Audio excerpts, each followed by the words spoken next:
games to lose. Strike three, swinging. United we play, united we win.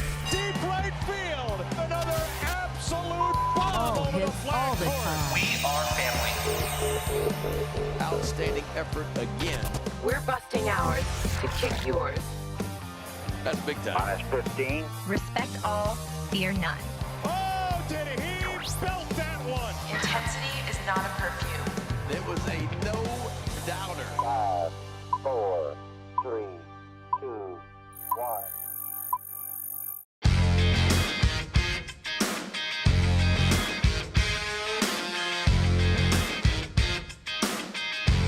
The Orioles Hot Stove Show on MASN All Access is brought to you by your Baltimore area Toyota dealers.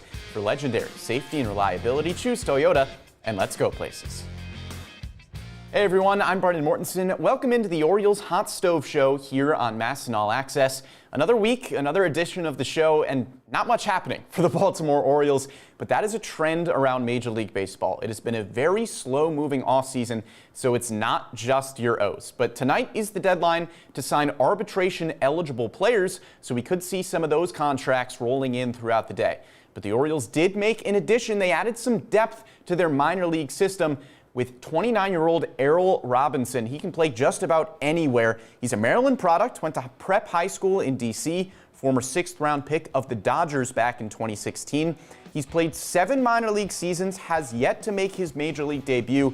Last year, he split time in the Cardinals organization between AA and AAA. The OPS was just .610, but if you're looking for the upside and the value that Robinson brings to the organization, it is his versatility. He can play just about every position, second base, third base, shortstop, and every outfield position. So Robinson may not be competing for a role in the opening day roster, but is a nice depth piece to have down in the minor leagues. As mentioned, he can play every single position, so if there's an injury somewhere, he can fill in just about anywhere for you. Now, if you're looking at free agency, Errol Robinson might not be the big name that you were looking for. There are still some starting pitchers that could be on the Orioles' radar when you're looking at potential free agents. As we take a look at some of the names that the Orioles could be targeting, you've got the two big lefties off the top in Blake Snell and Jordan Montgomery. Of course, Snell is the reigning NL Cy Young winner, posted a .225 ERA despite leading the National League in walks.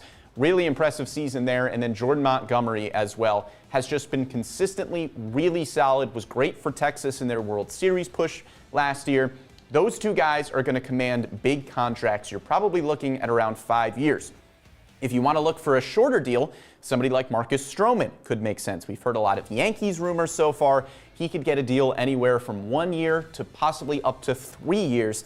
And then if you're looking for an older lefty that could provide some veteran help, you're looking at Paxton and Ryu, a couple of older guys who might sign 1-year prove-it deals and look for a chance to sign with a contender, and the Orioles certainly qualify as that right now. But if you are looking at what's the most viable scenario here for the Orioles, the most likely path might still be a trade, because guys like Blake Snell and Jordan Montgomery, you're going to have to break the bank for. There's a few options that you could give shorter-term deals, but you've also got Tyler Wells and DL Hall, and there's a strong argument to be made that those two guys are going to be better than whoever you bring in on those shorter-term deals. So if you're looking for a big upgrade, it might come via the trade. And the one name that we have heard pretty consistently around the rumor mill is Dylan Cease. So let's talk about Cease and what you would potentially be getting if the Orioles were to make a move for the right-hander. You're really looking at his last 3 seasons. He had a .391 ERA in 2021, a masterful 2022 where you really saw his upside. With a .220 ERA, he finished second in Cy Young voting. A bit of a letdown season in 2023. You see the ERA up at a .458. But what are the guarantees with Cease? Even though the ERA numbers have been a little bit all over the place, he is going to post every 5th day. That is what you are getting out of Dylan Cease. Over the last 3 seasons, he has led the American League in starts twice. So he is going to be durable and he is going to be consistent for you. The ERA might be up and down, but the peripheral numbers, those have been consistent. He's going to strike out around 30% of the hitters he faces. The walk rate has been pretty consistent around 10%. So it's a relatively high strikeout guy with a little bit of a questionable walk rate. But with a 30% strikeout rate, you take a 10% walk rate. The movement on his pitches, that's going to be excellent. You know that with Dylan Cease. He's at his best when the fastball is really good, and his slider is possibly one of the best pitches in all of baseball, and he's got 2 more years left of team control. That's what you really like about Cease. Yes, you're going to have to trade some top prospects for him, but he's going to give you 2 more years on a relatively cheap deal going into arbitration, and you could possibly extend him after that. So Dylan Cease, a really intriguing option that we could potentially see in Baltimore down the line. But as mentioned, if you're trading for somebody as high caliber as Dylan Cease, then you're probably going to have to give up some high caliber prospects. As of right now, the Orioles haven't made any trades, so the infield is quite the logjam. Guys like Joey Ortiz and Connor Norby are still looking for where they fit in with this organization. I broke it down and told you where those 2 guys could be looking in 2024. When prospects like Adley Rutschman and Gunnar Henderson get promoted to the big leagues, they become everyday players. The up-and-coming stars in the game tend to earn that right. Jackson Holliday is on the way. Whether it's opening day or a few months in, the current #1 prospect in baseball is bound to become an everyday player at some point in 2024. But he's far from the only infield prospect that could find his way in a major league lineup card this season.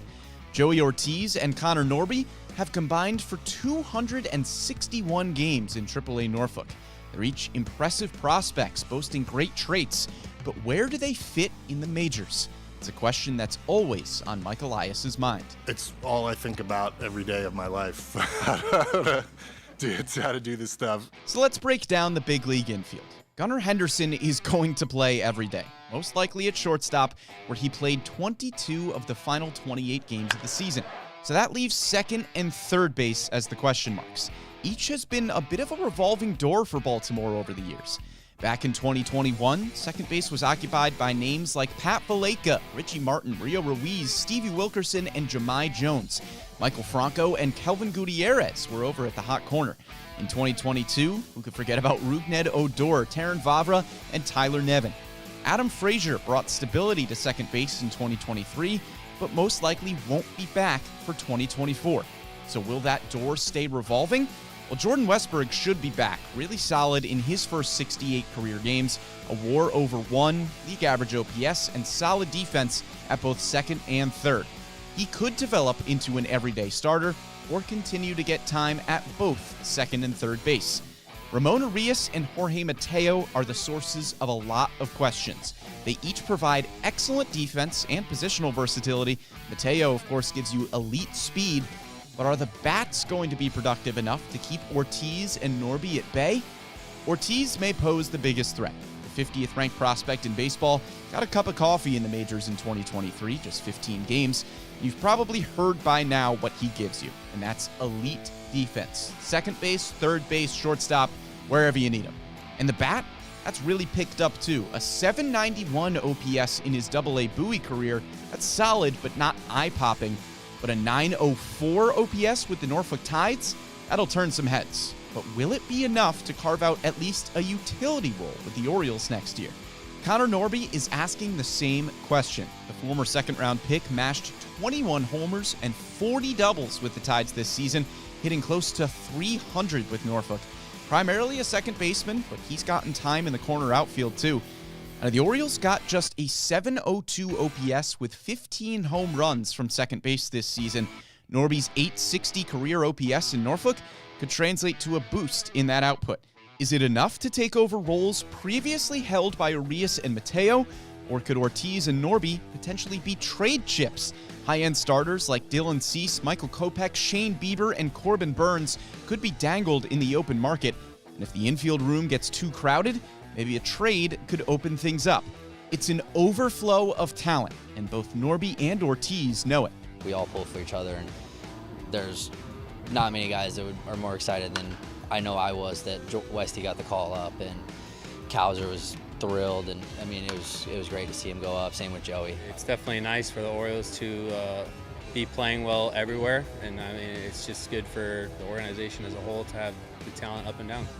You've probably heard a million times that trying to find room for talent is a good problem to have, which is true. But decisions still need to be made by Mike Elias, and there's not much room for error. In our division, to make yourselves the favorite in our division is really, really hard, and it's going to be hard again next year too. We've got 5 organizations that know what the hell they're doing, that are some really big cities. One of them's a country, and we're all going for it. The Orioles made all the right small moves in 2023. From adding Ryan O'Hearn to Danny Coulomb and Yennier Cano, Joey Ortiz and Connor Norby may not command everyday playing time from the jump like Gunnar Henderson, Adley Rutschman, or even Jackson Holliday. But finding some room for a couple of top prospects with loads of potential certainly couldn't hurt. The Orioles Hot Stove Show on MASN All Access is brought to you by your Baltimore area Toyota dealers. For legendary safety and reliability, choose Toyota, and let's go places. Well, a big announcement off the field for the Baltimore Orioles today.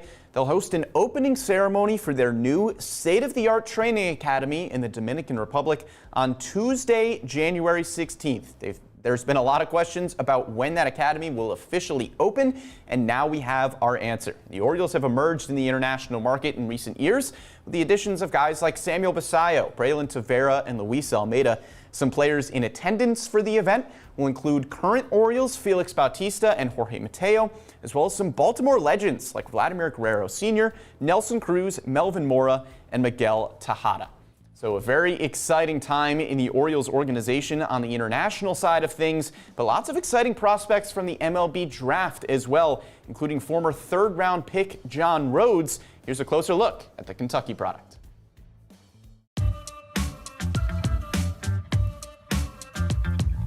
Hi, my name is John Rhodes. I'm from Saudi Daisy, Tennessee, and I play outfield.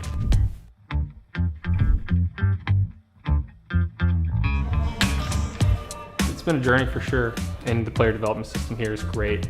And so I'm very fortunate that the Orioles drafted me because I think I've grown so much in 2 years. 1-1, and Rhodes smacks it deep out to left field. He might have another. This one's gone!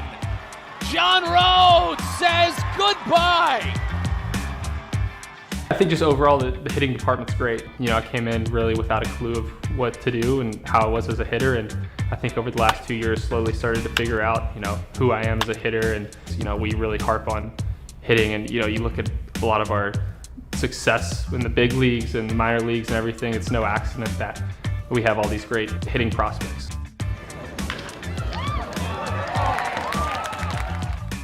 Just the level of talent, even coming from college, it's a big jump, big step. And, getting used to playing every single night, you're playing 140 instead of 50, 60. And, just learning how to be consistent. That's been the biggest shock to me about pro ball is it's not always who's the most talented, it's about who can be the most consistent. It's something I'm trying to strive for every single day. It's just that consistency.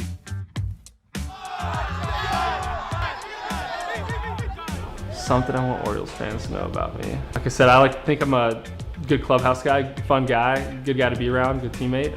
I think baseball isn't who I am as a person. Who you are as a person carries more weight. I think that's the main thing, is that baseball isn't everything, and that how you are as a player and a teammate and everything will carry more weight long term. Through and through, I'm like, holy moly, we are so deep with prospects and hitters and good players all around that it's been a treat to watch, and you can always pick up something from all of them. And so I think that's big part of the player development here, is seeing those guys and asking them questions and learning from them and watching how they do. And I think it really helps you as a player. Well, that'll just about do it for this week's edition of the Hot Stove Show here on MASN All Access. Make sure you're checking out all of our off-season coverage on our MASN Orioles social pages, MASNsports.com, and the MASN app. And of course, make sure you're checking out The Bird's Nest with me and Matt Bonaparte every Wednesday live at 11 a.m. on Facebook and YouTube. Big thank you to Bobby Blanco, Matt Bonaparte, and Amy Jennings behind the scenes. I'm Brendan Mortensen, and we'll catch you